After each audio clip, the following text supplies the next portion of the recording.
Oh, here we go. What we're going to do in this lesson is we're going to first talk about shadows. So everybody up here. We're going to talk about shadows. Now, this is really part of the right triangle problem, and I'll explain to you kind of why. So we have this problem, and I want you to visualize what, no, can you close the door, actually? I want you to visualize what this looks like in real life, okay? So Hank is 6 feet tall. He's walking away from a light source in a parking lot at a rate of 4 feet per second. The light is 18 feet tall, and as Hank walks away from the light, he observes that his shadow is moving. Okay, so the light's behind him, he's walking, and his shadow is right in front of him. The way we're going to draw this is, think about it. Here's the light, okay? Here's the ground. If you want to put stuff on here to show you what everything is, that's fine. Here's Hank. Okay, everybody with me here. All right, the light is 18 feet.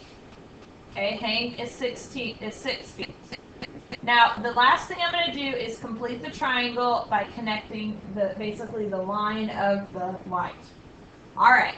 I get it. So, what we have here are a little triangle embedded in a big triangle, and I'm going to go ahead and put in right angles, because you can assume that something, if it's up straight, is perpendicular to the ground.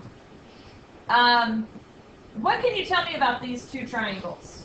They're similar, which means we could have a proportion going on, and that's what's going to happen later. So here's how I'm going to label these things right here, okay? So I'm going to label this one as F, because this is Hank, right? Here's Hank. And he is, whatever this distance is, that's how far he is from the light. That's why I'm using F. You can use X. I don't care what letter you use. But I'm going to use F here. All right, now here's the shadow, right? Here's his shadow, because he's looking this way and he's walking that way. Here's his shadow. We could use S for shadow, but what I'm going to do instead is, typically they say the length of the shadow, so I'm going to actually use L right there, okay?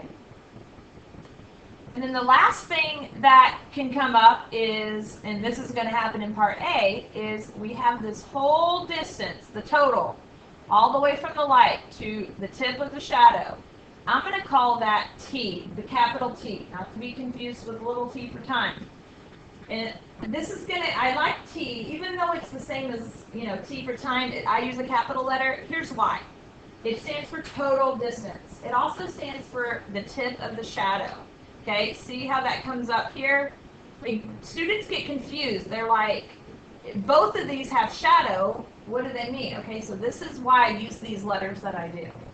All right, so let's go ahead and start our Fuigi.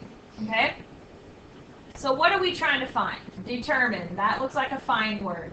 How fast the tip of the shadow is moving. So this is a derivative. All right, derivative of what? F, L, or T? T.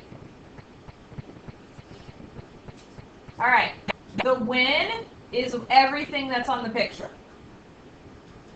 The given, okay, that's something that we haven't done yet. It says 4 feet per second. Hank is 6 feet tall. He's walking away from the light source at a rate of 4 feet per second. So are they talking about F changing or T changing? If Hank is walking away, it's just talking about this right here. The light source to Hank. Okay, so that's dF over dt. Now, is this a positive rate or negative? Is F getting bigger or increasing? Yeah, right? He's walking away.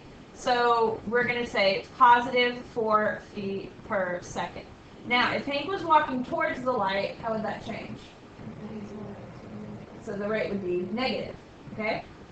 Now, the equation, I'm writing really too big for this, so I'm going to have to erase a little bit of this. So you might want to write a little smaller than I'm writing. So our equation is going to be a proportion. Now, proportions, you always have a choice on how to set it up. Okay, always. There are multiple ways to set up the same proportion.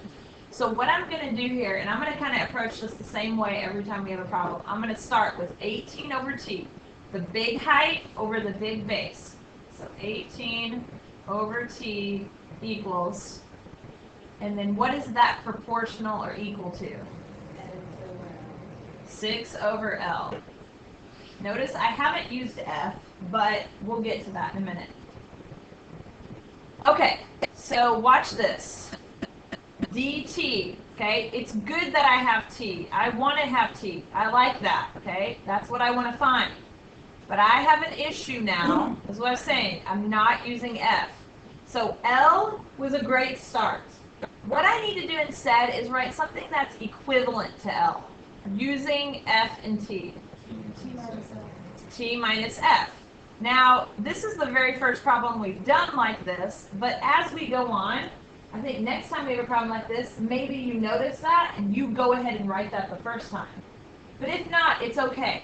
So does everybody understand why L was not a good thing to have in my problem?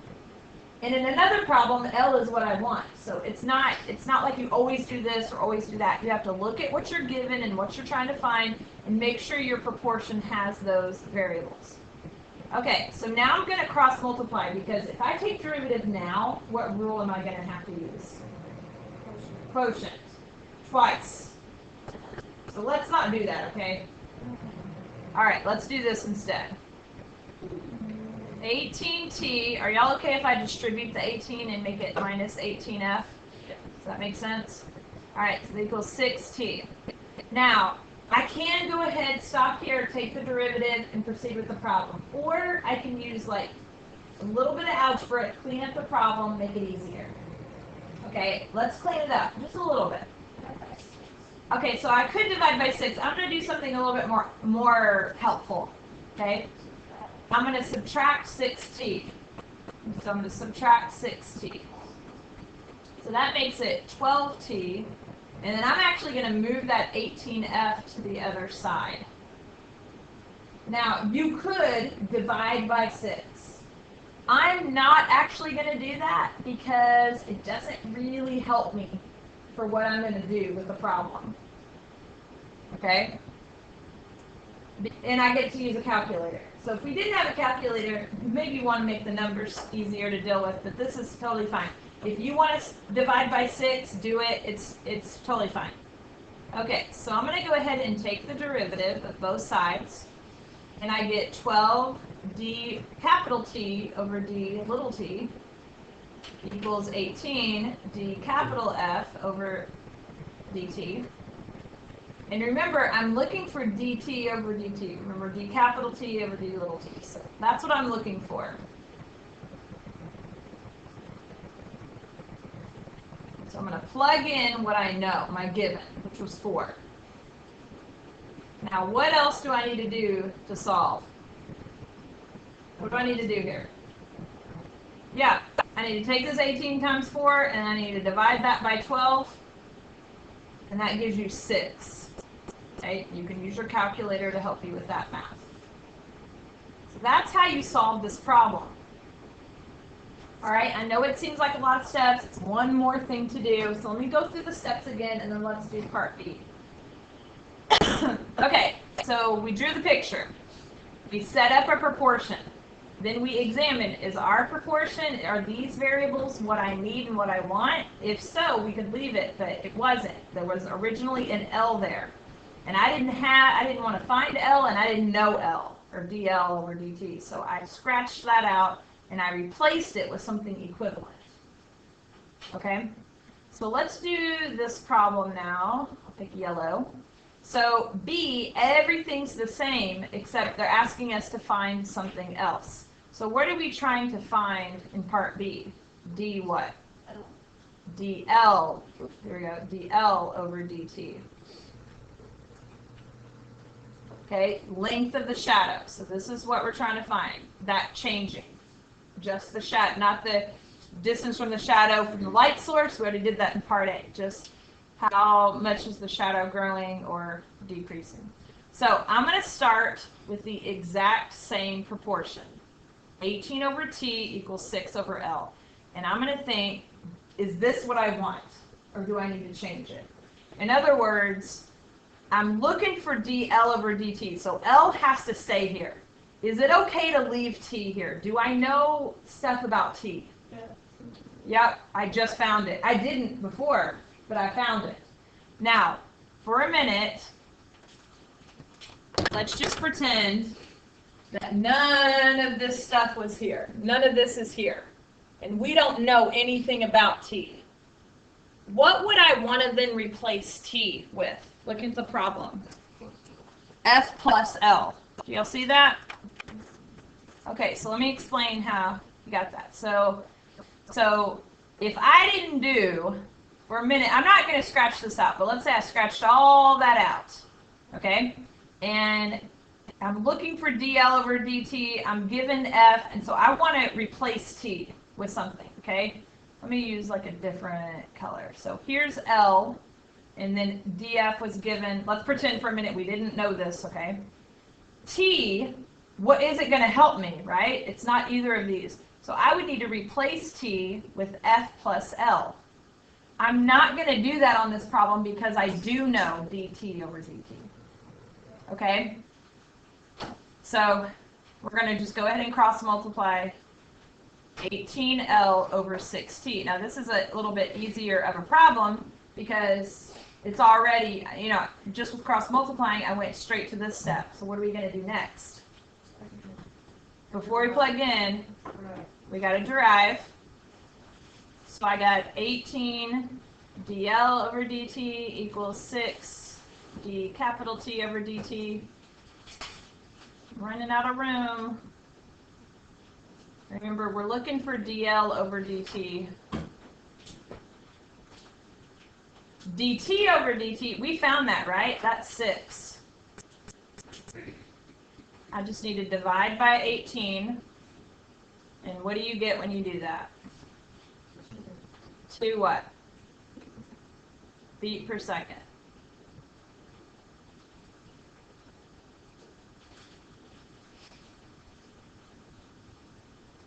As you do this problem and you gain a little bit of experience, setting up the proportion is going to be easier. Right now, this is the hardest step. So I'm going to read through this problem, and what I want you guys to do is go ahead and draw your picture, set up your Fweakie, okay? So a man whose height is 6 feet walks from under a lamppost at a rate of 3 miles per hour. At what rate is the extremity of his shadow traveling, supposing the height of the light to be 10 feet above the ground? So draw the picture, label it, and write out your Fweakie.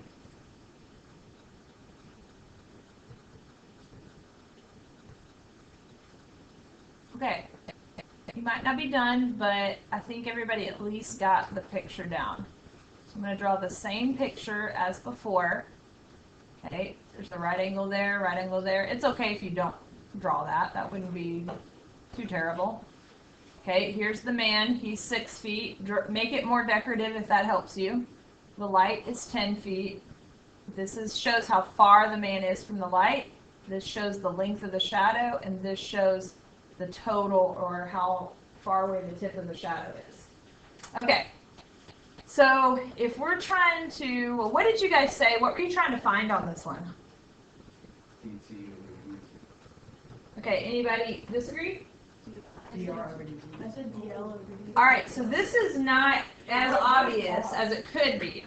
So it says, what is the rate? Okay, we're all good with that it's d something over dt. What does extremity mean? Like, what are your extremities? Are your hands and your feet, right? Or your arms and your legs. Like, think the word extreme, or we're about to learn about extrema. It means the end. So extremity of the shadow is the tip of the shadow. Okay? So it is dt. That one, it was kind of hard to figure out, I think. It wasn't as clear as it could have been, you know. What situation would it be DL then? Yeah, they're going to say length of shadow. I've never seen it any other way. Okay, so if this is the shadow moving, then it would be the whole, the total. Yeah, I mean, they're going to say something. They never just say the shadow. They're going to say something. But I've never, it's always the length of the shadow, if that's what they mean. The wind, that's everything in our picture. Given, what's given in this? Yeah, which is d what? df over dt. And is it a positive 3 miles per hour? Yes. Okay. And then our equation should be our ratio, which I set up as 10 over t equals 6 over L. Now you can actually set up a different ratio.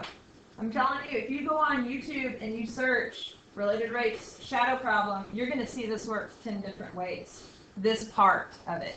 But it's all going to kind of come together in the end. Now, you do need to check, okay, look, there's a T and there's an F. Let me use a different one. There's a T and there's an F. So no L, right? So you don't want an L in your problem because I don't know anything about L and I'm not trying to find L, so I don't want it. So I'm going to replace L with the other letters. So what would that become? T minus F. T minus F. So then I'm going to cross multiply 10t minus 10f equals 6t. Then I'm going to clean it up. So that becomes 4t equals 10f. I'm going to take derivative of both sides. Again, you could have solved for t, like got t by itself. Once you take derivative, you got 4 dt over dt equals 10. Here we go, 10 df over dt. Plug everything in. I know I'm going through this part fast, but we've done this part. That's 3, divide by 4. What do you get? 7.5 what? Miles an hour. Is it okay if you write 15 halves? Sure. Okay, so those are a couple examples of shadow problems. Okay, like I said, we're going to practice this stuff more next week. Okay, the only thing that I want to talk about in this problem, we're not going to finish it. I just want to start it. Here's a ladder problem. We got A, we got B, and we got C. Which one is the 20-foot? Where does 20 go? A, B, or C? C. That's the ladder, right? What about 10 feet? Where should 10 go? Okay, this is not a Pythagorean triple. So how are you going to find the missing side? Just use Pythagorean theorem. Anybody got a better idea?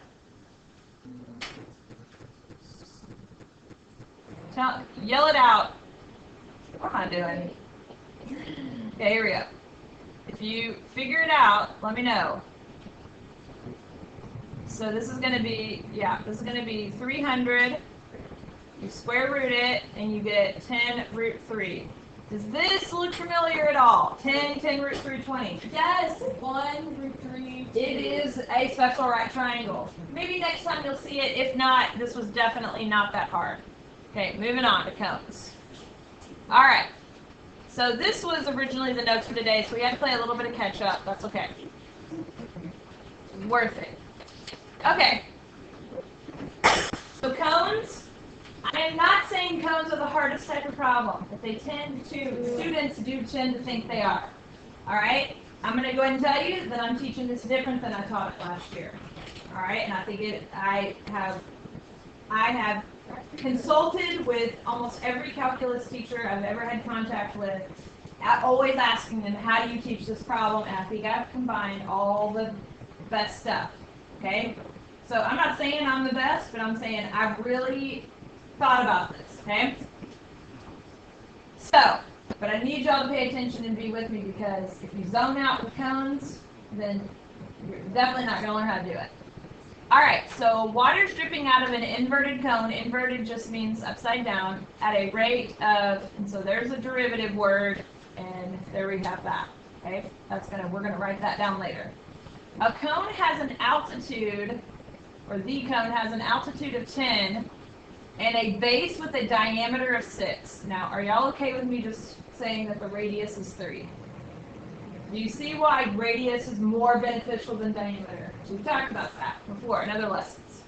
Okay, this is a proportion. Kind of like in the shadow problems, we had a proportion. you are going to have to use this proportion to finish this problem. Sometimes they give you an equation, but most of the time, I'm just going to give you this proportion. Okay? So I'm going to stop here, and we're going to talk about this proportion before I even get back to the related rates, because you're always going to have to deal with this. So we might as well do it at the beginning, right? Students get stuck at this part. So I'm thinking if you do this at the beginning, it'll be better. Now, the water's changing, right? But the radius and the height, isn't there a proportion going on here? I want you to write a proportion using 3, 10, R, and H. Everybody write a proportion. You may not write the same one I write. It's okay. But just write a good proportion.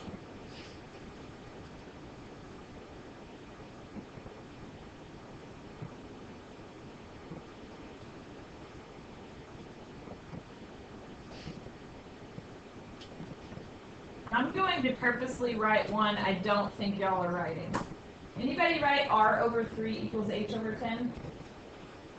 Yours is different than mine, right? Probably?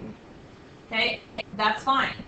Cross multiply, and let's go ahead and have 10R equals 3H. Now, you had a different proportion from me, but do you have 10R equals 3H? Or maybe it's 3H equals 10R. Does everybody have that? Do we have questions before I move on? Because this is critical. Now, in a minute, I'm either going to have to get R by itself or H by itself. I don't know which because I really haven't even read through the rest of the problem. Okay, so this is important. Just get that out of the way, do it first. Okay, and since I used that information, I want you to just cross it off, and so we don't ever go back to that. Okay, because that was just there to show us a proportion. The next statement, when, okay, when is important. The height of the water is 3 feet. Determine how fast the height of the water is changing. So let's start our Fleege. Okay, so for find, determine is like find. How fast the height is changing. So what are we trying to find? Rate.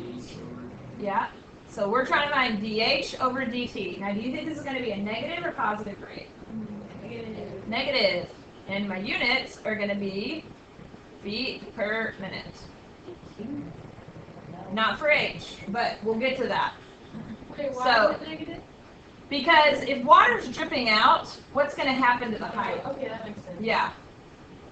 All right, so when the height of the water is 3 feet, that's just H equals 3 feet. Notice that this 3 is not the same as that 3. There happens to be 2 different 3's in this problem. That's okay. All right, given, so this is, Krista, this is what you were saying.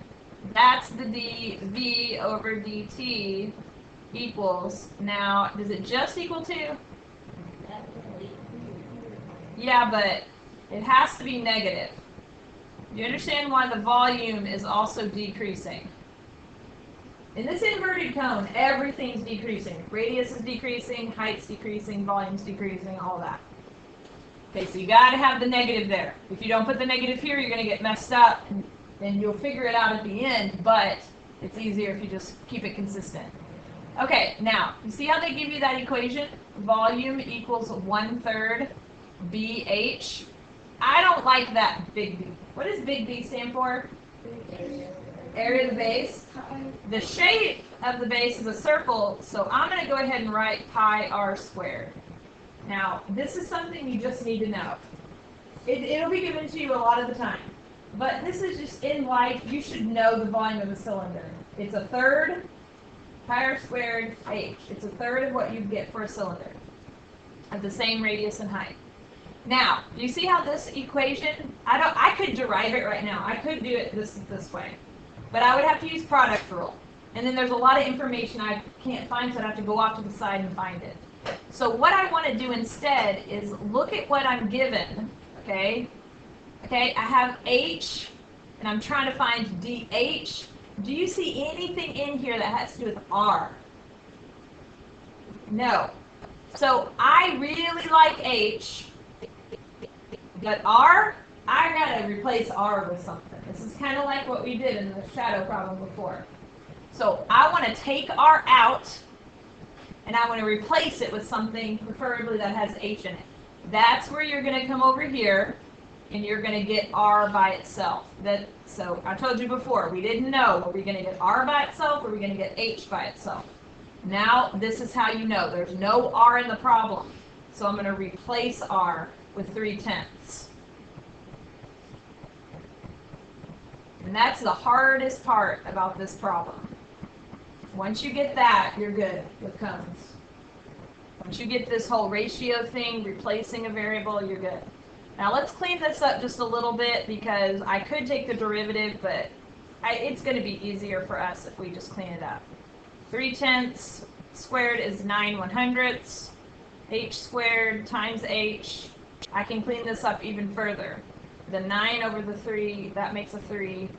You have a calculator here, so if you're like, ugh, she's going too fast. Can we plug the 3 into h? We are going to do that, but we got to derive first. Remember the when and the given? You derive, then you plug that stuff in. That's a good question. Okay, so here's my new and improved volume equation. All right? So I'm going to rewrite this up here where I have more room. V equals 3/100ths pi h cubed. And I'm going to take the derivative with respect to t. At this point, you know how to do this problem. You should. This is like day one type stuff at this point. So this is dv over dt.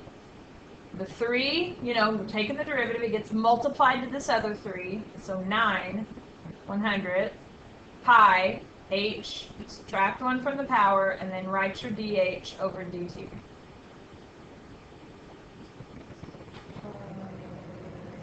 Okay? Just took the derivative. So let me just say, some of you are giving me wild eyes. If you were totally lost going from here to here, you're fine. Just say, I don't know how to do that. I'll put it over here to the side, and let me jump back in where I know how to do this. Okay, dv over dt. Do we know that? Yeah, it's -2. 9/100 pi. H, I know that as well. This is where we're going to plug that in. 3. And dh over dt, that's what we're looking for. So I want you to do all those good algebra skills and use your calculator, and I want you to solve that out.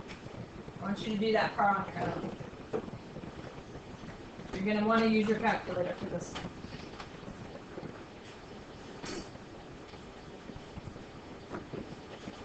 I don't care if you decide you want to just use a lot of parentheses. You could use the solve feature. You could say, hey, what is all of this together? Then do -2 divided by that number. However you want to do it. You can have your answer in terms of pi. You can have the decimal version. It doesn't matter to me.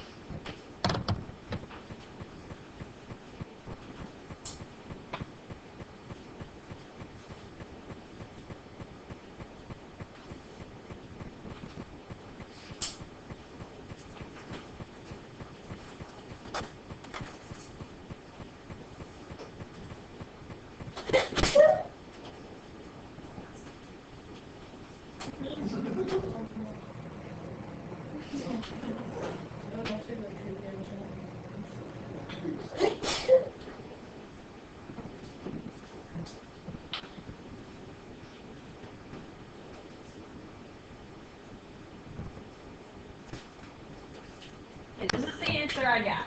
Let's see if you get the same answer. And I went ahead and just did the decimal version. You might have an answer in terms of pi instead. I want to say it's like -200 over 81 pi. I think that's the exact answer. Is this what y'all are getting? Yes. Yep. Okay, so some people are still tapping it in. That's okay. Is this an okay way to put my final answer? No. It is. Okay, remember, your AP grader is just going to say, pretend I didn't see the last 2. You could take those off and leave it like this for 5. That would be okay. What else could you do? Since the number after 5 was a big number, you could round. So you can truncate or you can round, but it has to be accurate to 3 decimal places. Okay? You would not get credit if you wrote -0.8. If you wrote negative 0.8, you might as well have drawn a picture of a teddy bear on your paper, because that's not correct according to how the AP test is graded. All right, we're going to squeeze in one more problem here, guys. This one's actually easier, though. You'll see why in a minute. Okay, so first of all, we got a truck pouring gravel into the ground in a cone-shaped pile. So we do not have an inverted cone. We have just like a regular cone, okay? And the gravel is being poured like that, and it's filling up this cone. The height of the cone, look at this. This is giving you such a gift. The height of the cone is twice the radius. The height of the cone is twice the radius. There's your ratio. They could have made you work for the ratio. I could have made you work for the ratio. I didn't. I gave it to you. Once you write it, cross that stuff out, because you're not going to go back to that. It's just going to be confusing. So they're always going to give you some way of writing an equation. Like in the first problem, we had to do all that work. Okay, here they just gave it to us. All right. The radius is increasing at a rate of 3 inches per second. Find the rate of change of the volume of the cone when the radius is 5 inches. So what are they asking us to find? So dV over dt. Is your answer going to be positive or negative?